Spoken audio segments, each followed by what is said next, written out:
playground. We're not at a sporting event. There will be no outbursts. There will be no hollering out at anyone during today's proceedings. If you feel that you cannot conduct yourself in a manner that is professional, then now is the time to make your exit, because the court will not tolerate any outbursts.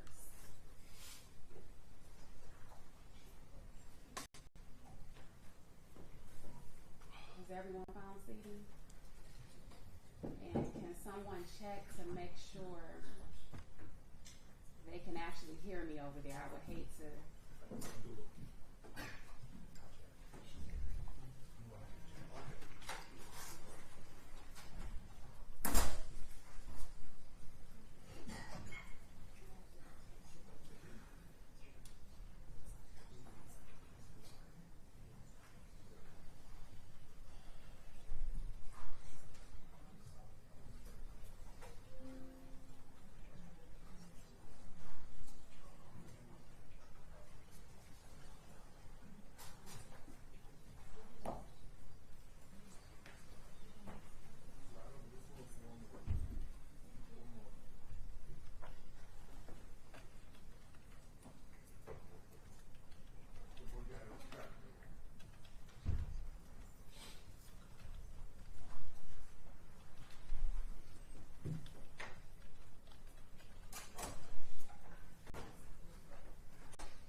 Everybody have seats, whether they're here or otherwise. All the family members and friends, does everyone have a seat, whether here or any other courtroom? Guys, there's no standing in the courtroom, so you're going to have to find a seat or go down to the Zoom room.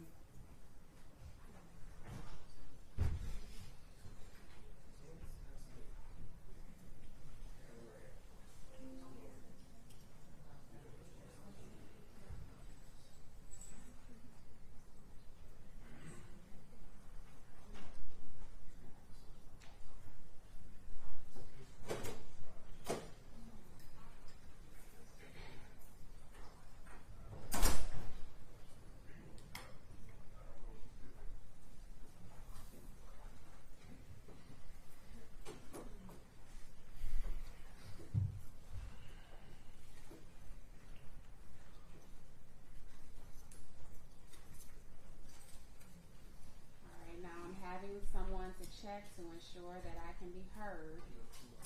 That I can be heard and seen. We're good? Yep. All right. Parties ready on Debose? Ready, Your Honor. We are ready.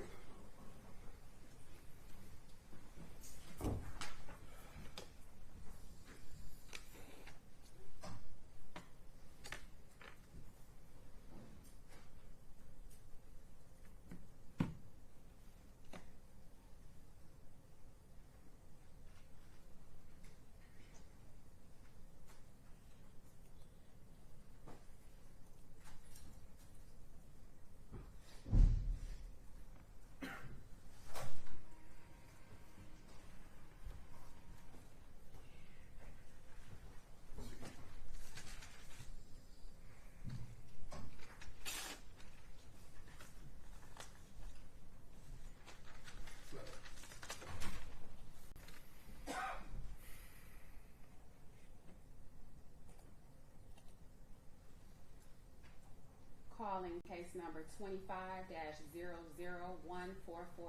people of the state of Michigan versus Raymone Debose. We're here today for sentencing. Appearances, please. Good morning, Your Honor. Matthew Penny, P74079 for the people. Good morning, Your Honor, and to your staff. Ron Hadid on behalf of the people, P62243. And may it please this honorable court, good morning. Byron Pitchray on behalf of Mr. Debose, who stands at defense table to my right, ready to go forward. Mr. Debose, if you would state your name for the record, please. Raymone Debose. All right, good morning to all of you. Today is the day and time set for sentencing. Have you had an opportunity to review the contents of the pre-sentence investigation report with your client? Your Honor, I did get the opportunity to review the pre-sentence report with Mr. Debose. Mr. Debose, it is factually accurate, correct? Yes. There are no other additions, deletions, or corrections that we feel need to be made. Is that true? Yes. On behalf of the people? Your Honor, on behalf of the people, I do have some corrections to be made on page 2 of the basic information report. It should be noted that Mr. Byron Pitts is retained and not appointed, and that's in the offense 1 and offense 2. Those corrections will be made. Secondly, Your Honor, the felony firearm count is running consecutive. It indicates no, and that should be changed.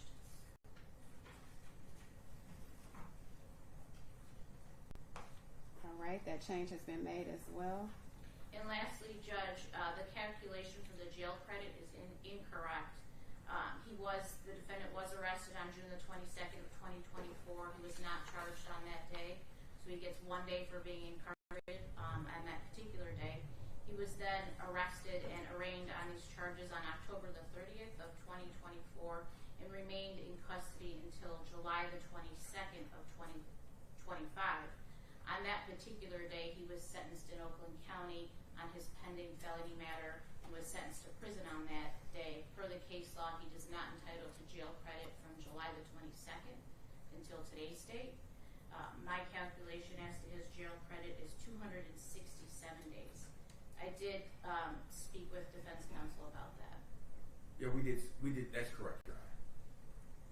All right, the court will make that adjustment for 267 days of jail credit. That will be made on page 2. Correct, of the pre-sentence investigation report portion.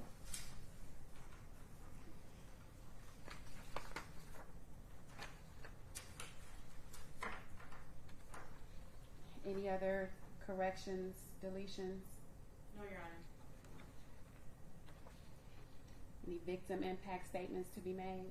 Yes, Your Honor. We'll begin with Tammy Reckling, that is Deputy Reckling's mother. All right, Ms. Reckling can make her way to the podium.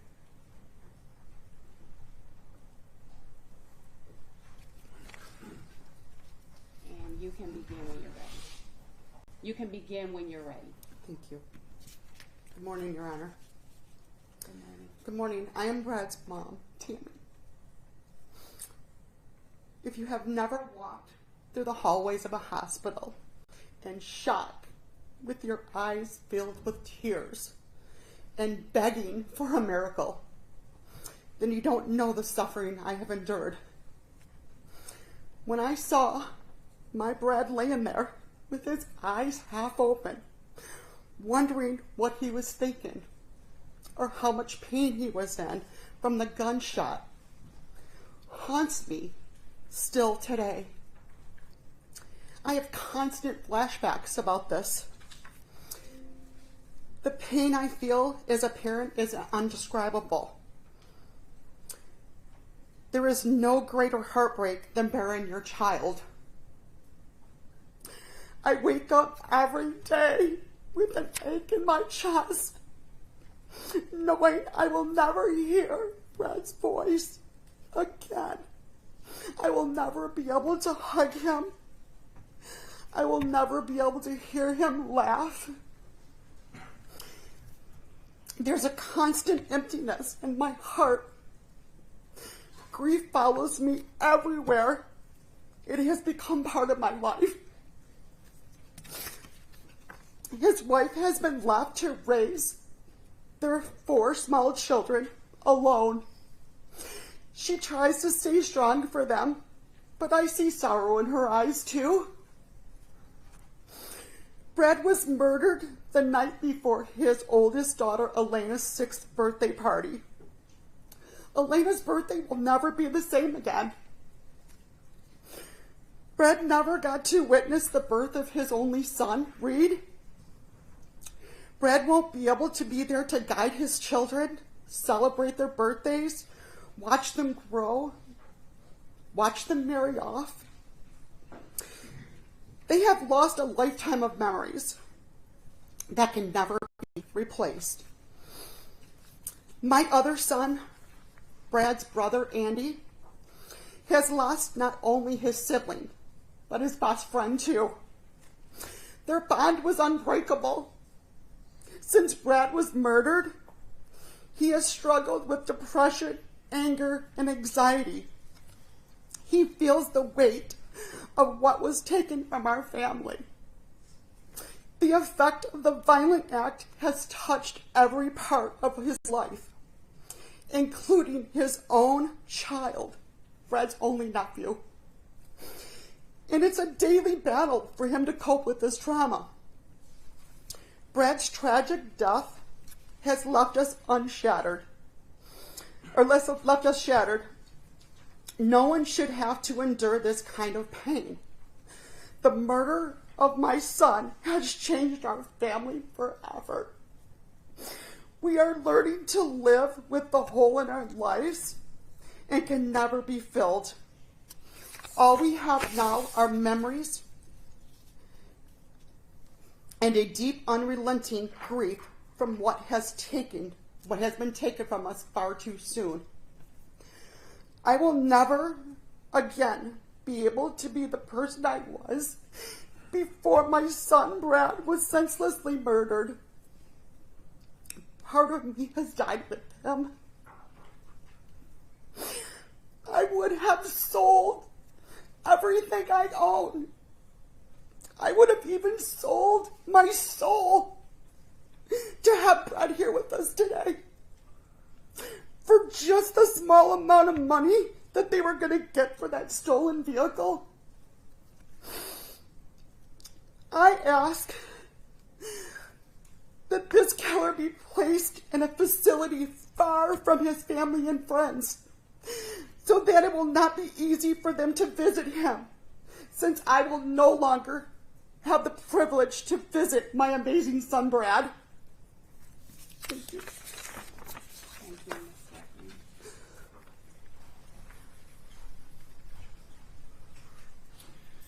Your Honor, Deputy Reckling's father, Andy Reckling, has prepared a written statement, and he requested that I read it on his behalf. Please proceed when you're ready. Thank you. Good morning. My name is Andy Reckling, but Brad called me Dad. I am here today to share the devastating and profound impact my son's murder has had on my life and everyone that loved him. Brad was everything to me, from being my best friend to being the one that I could always rely on to be there for me, as I tried to be that person for him. I miss hearing his voice. I miss even the simpleness of a quick phone call. The fact that he could tell when I was down and ask if I was okay. We were there for each other, to ask for guidance, to do home projects, and to make family gatherings great. My life will never be the same ever. There is never a time, a minute, or a second that I am not thinking of him. Time might make this pain easier for us, but I am ruined as a human being, and I fear I will never be whole again. Brad's murder has destroyed his mother, brother, grandparents, aunts, uncles, cousins, and friends, let alone the beautiful family he created with his wife, Jackie, his beautiful little girls,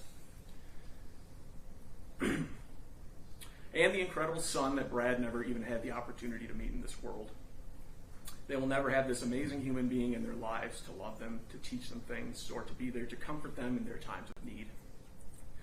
Our family has been broken into a million pieces, and I find myself crying with every single memory that goes through my thoughts. The grief is unbearable.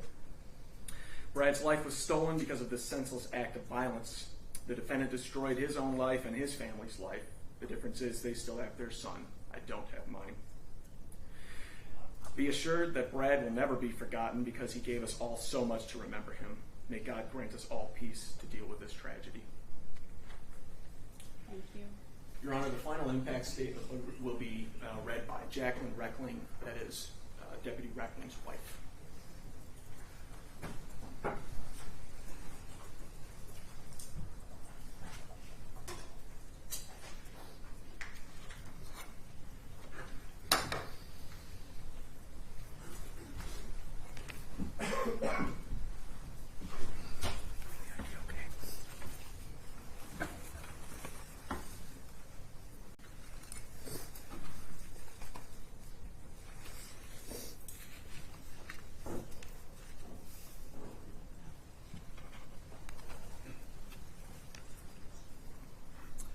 Judge, is there a setting that needs to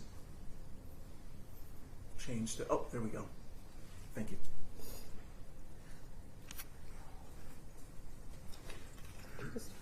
You can proceed whenever you're ready, ma'am. Thank you. For those of you who don't already know me, my name is Jacqueline Reckling, Brad's wife. I'm a relatively private person, so bearing my life and grief out in the open here today is not something that I do lightly. However, from the moment that I was told that Brad was murdered while on duty, I felt a profound responsibility to make sure that the world sees the man behind the badge. Because to us, Brad was so much more than his uniform. He was our everything. Brad was an exceptional man, and while I may be biased, I can say with absolute certainty that I'm not just saying that out of love. I'm saying it because it's the proven truth. From the moment we met in high school, I knew that he had a selfless heart and an unwavering instinct to put others before himself. He was the type of man who, while on duty, encountered a struggling mother with small children, called me late in the night to ask if I would put together some of our own children's diapers, food, and clothes to give her so that she could care for her kids for a couple days. He was the type of man who would show up late to a family gathering, not because he forgot, but because he stopped to help an elderly woman change her tire on the side of a busy road and wouldn't leave until her family knew that she was safe her way home. Brad gave far more than he ever took. He lived with a relentless work ethic, a brilliant mind, and a heart that never stopped giving. Together, as we built our family, Brad and I made it a priority to instill in our children the same values that guided his life: kindness, service, integrity, and humility. We were stronger and made a formidable team. We found genuine joy in each other and in the life we were creating. We were deeply grateful, and we made it a point to share our blessings whenever and however we could. Every Christmas, we adopted families from the very city that would one day be where his life was taken.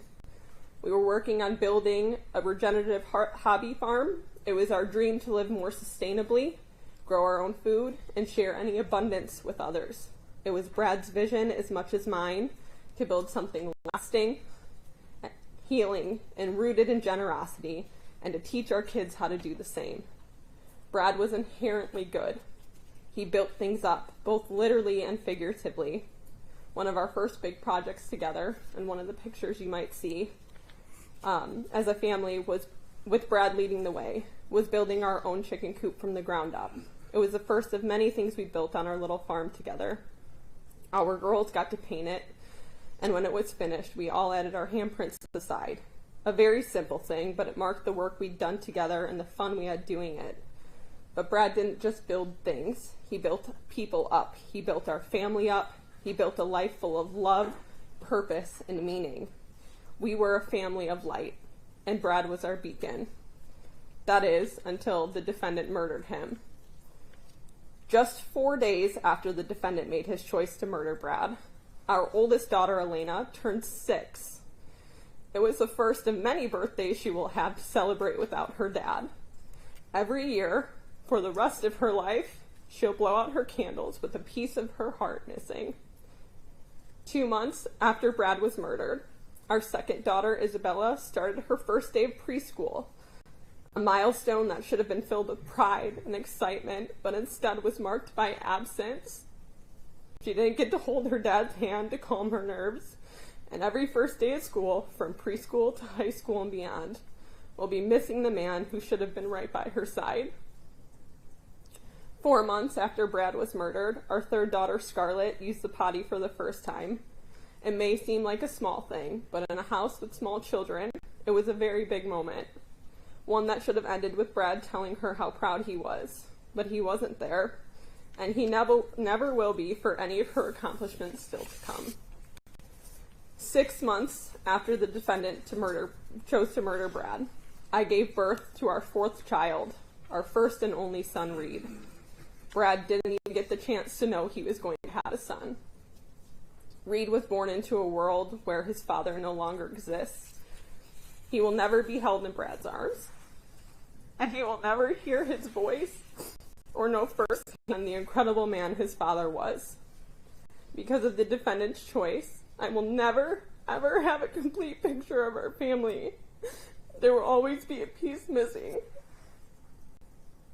Over the past year, I've had to do the unthinkable. Explain to a 6-year-old, a 4-year-old, and a 1-year-old that they will never see their dad again.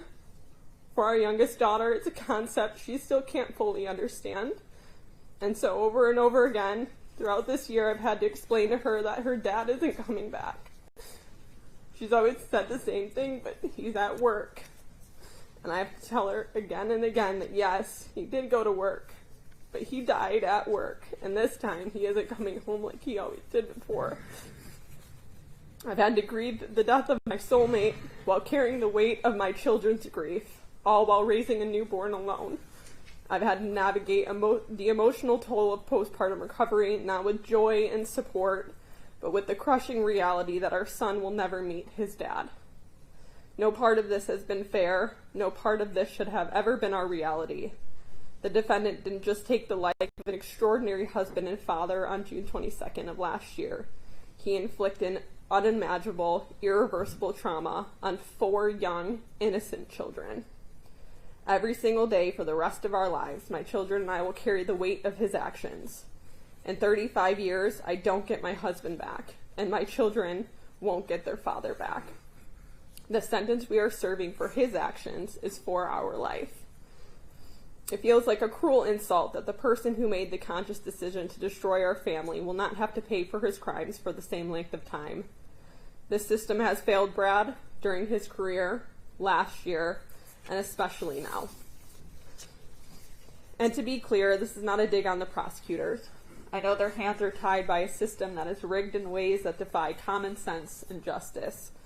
But that doesn't change the fact that the ripple effect from the damage the defendant caused, is immeasurable. Brad's death was not an accident. It wasn't the result of youthful recklessness or poor judgment. The defendant took a gun, aimed it at Brad, and pulled the trigger, fully intending to end his life. His age does not change that fact. The defendant has brought nothing good into this world, only darkness. His criminal history is evidence of a pattern, not a mistake. Nothing can ever make up for what he did, but delivering a sentence that reflects the gravity of his actions would have been a start. With his plea, I understand that there is little room for change in the agreed upon sentence. However, I ask you, if it was your spouse, if it was the father of your children, if it was your everything who had been deliberately murdered, what would you consider an appropriate sentence for the person that made that choice? And I guarantee that whatever side you're on, everybody would say nothing short of life.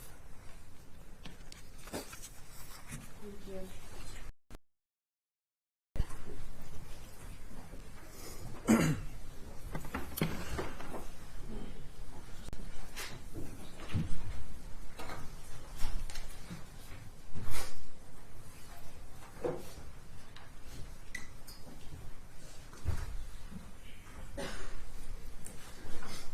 Anything else on behalf of the people?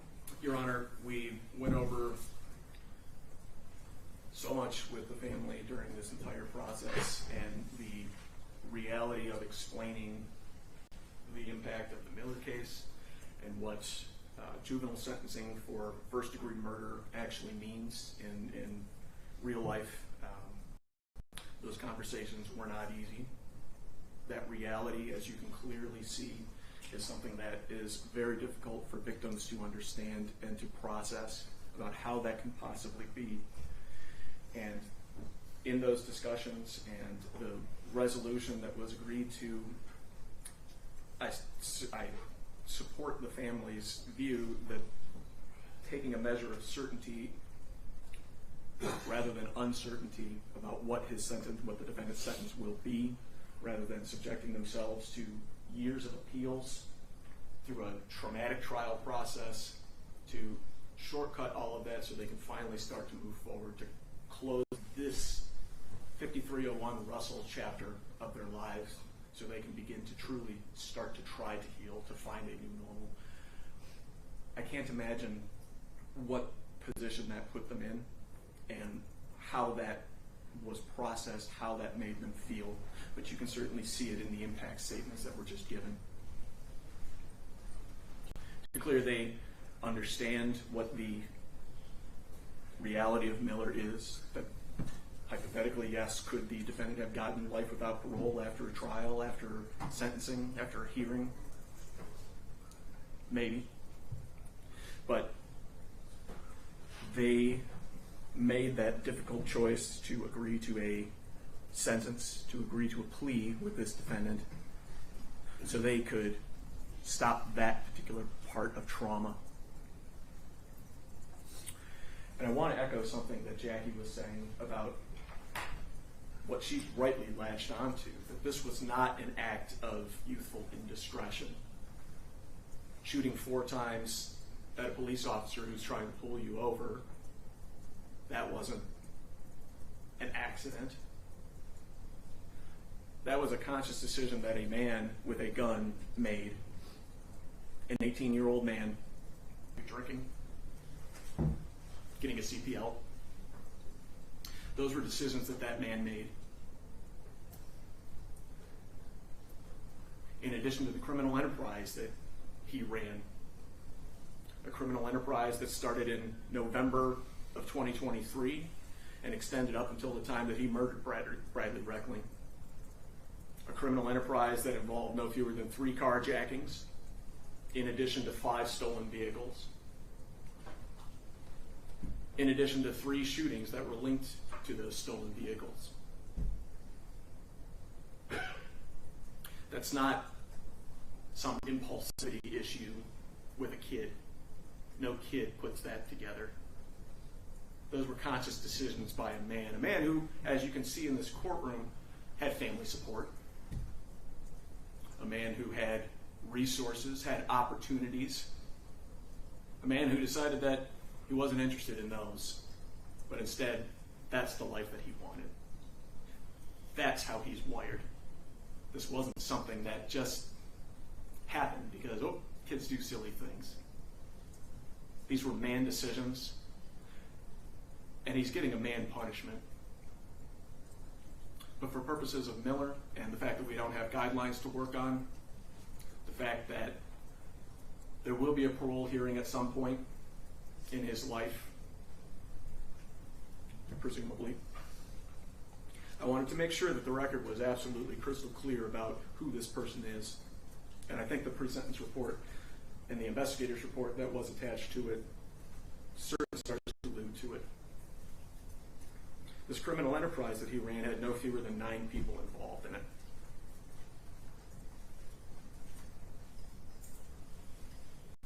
It's a criminal enterprise that had a level of protection amongst themselves that nobody was interested in talking. You'll notice there were no cooperating co-defendants. Was that something that was youthful indiscretion? Was something that, well, we just expect kids to make poor decisions? Is it because of a not completely formed brain and decision-making and risk-taking? No, I don't think so in this case. But what I do believe is that putting this family through the trauma of years to settle that issue would have been right on the level of experiencing it the night of the 22nd of June over and over and over again. Your Honor, this plea agreement was entered into. We asked the court adopt the sentence agreement in this matter. Thank you. Thank you. On behalf of Mr. Debose. Your Honor, I want to reiterate we do have a sentence agreement. We respectfully ask that the court sentence pursuant to that sentence agreement, which is 33 years to 60 plus 2 for the felony firearm, and certainly we will not object to a motion by the people to dismiss the remaining counts. So made. No objections, obviously. Oh, and one last thing, Judge. And the court did indicate that you would be willing to sentence this case to run concurrently with the sentence that was imposed by Judge Matthews in the Oakland County Circuit Court.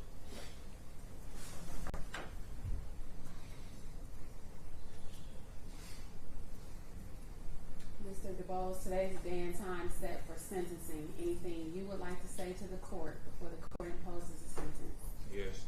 All right, please stand and go ahead.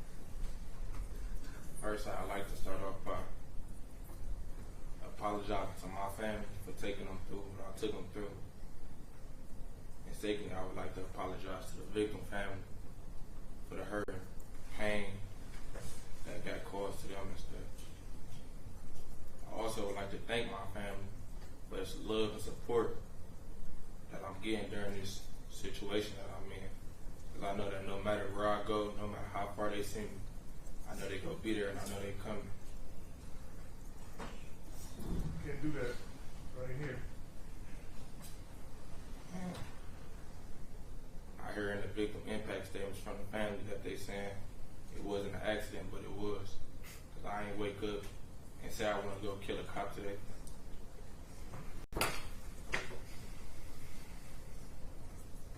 Things didn't work out how I was supposed to. And I didn't mean for things to happen the way that it was. If I knew that was a cop, I would have just ran. And lastly, I would like to thank my lawyer for giving me the sentence that he gave me. And I would like to thank the prosecutor for the sentence that he agreed upon. That's all I got to say. Thank you.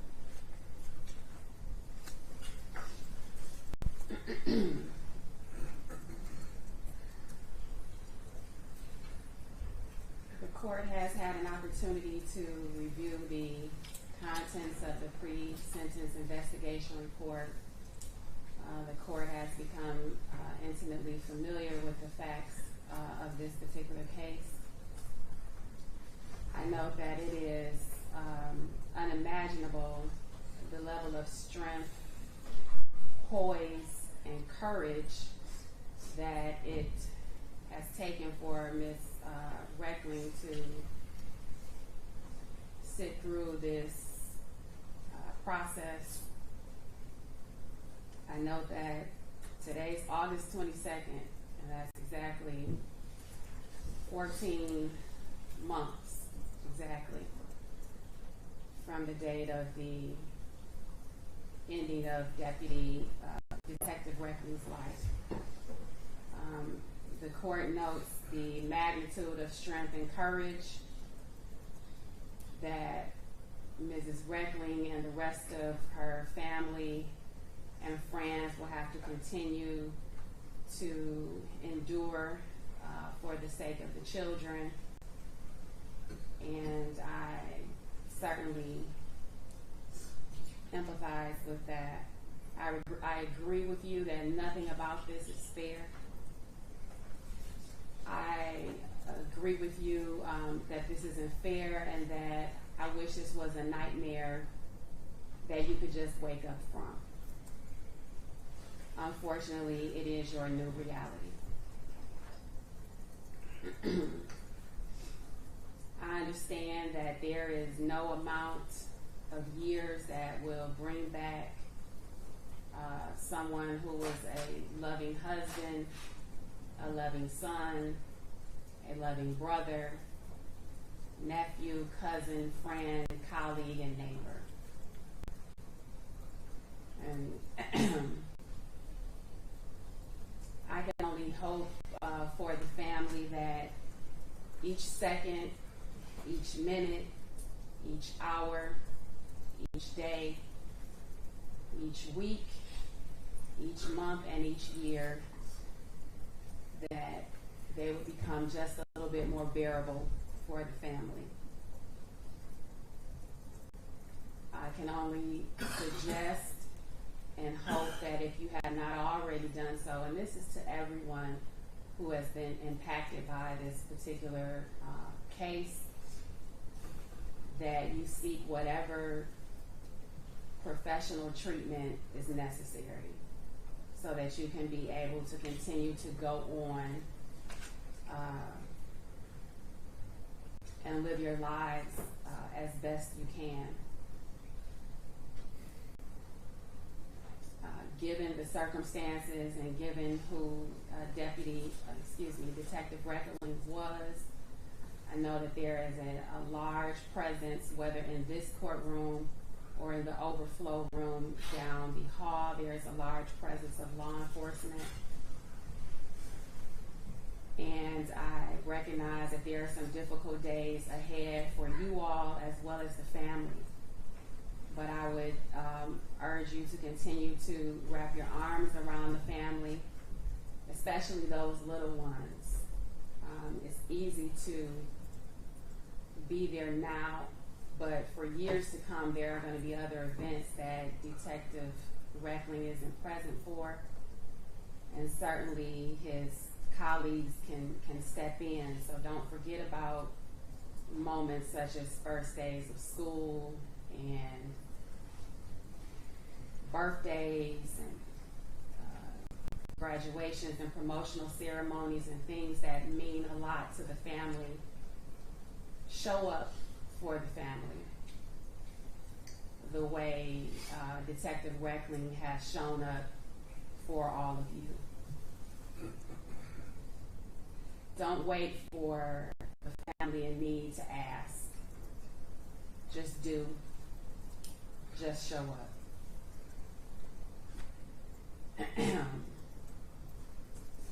To Mr. Debose and your family, the decision that you made on that day certainly has impacted your family as well. Your family will never be the same. You will never be the same. But the difference is you are still walking around breathing. And so with each breath that you have left, I will hope that you would make a decision while you're in custody to do the best you can for yourself, to obtain whatever certificates and education and training that you can obtain while you're at the Michigan Department of Corrections. The court is going to abide by the sentence agreement that you entered into. Please stand, sir.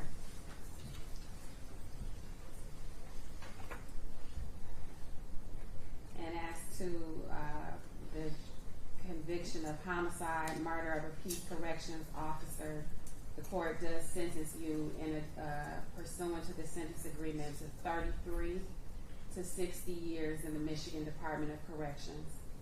And with respect to the count of weapons, felony firearm, the court does sentence you to the statutory mandatory 2 years, which must be served preceding and consecutive to the homicide murder of a peace corrections officer. There is jail credit that will be attributed to the weapons, felony firearm. That jail credit will be 267 days. A motion was already made from the people to dismiss the remaining counts. Pursuant to that sentence agreement and that motion, those remaining counts will be dismissed. You must pay a crime victim assessment fee in the amount of $130. You must pay court costs in the amount of $600. You must pay $136 in state costs.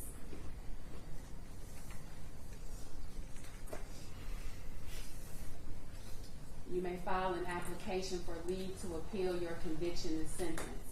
And if you choose to do so, you must do so within 42 days. If you cannot afford an attorney, the court will appoint an attorney. Furnish the attorney with portions of the record and transcript necessary to handle your appeal. This request must also be made within 42 days. You are currently receiving a document that you need to initial and date. It's acknowledging that I've given you your appellate rights in this matter. Is there an acknowledgement for the record? Yeah, so acknowledging we are executing right now.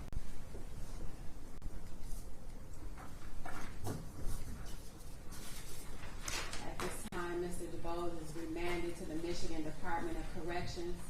Those who are in the courtroom, please remain in the courtroom until the deputies have determined how they're going to allow you to proceed out of the courtroom in an orderly fashion. And Judge, one last thing, if I may, I didn't want to interrupt. I'm sorry, and then also, the sentence should also note that this sentence is to be served concurrent with the Oakland County Circuit Court case that Mr. Debose has already been sentenced for. Is that what you were Yes, that was it, reminding Your Honor. me of? Thank you. Okay.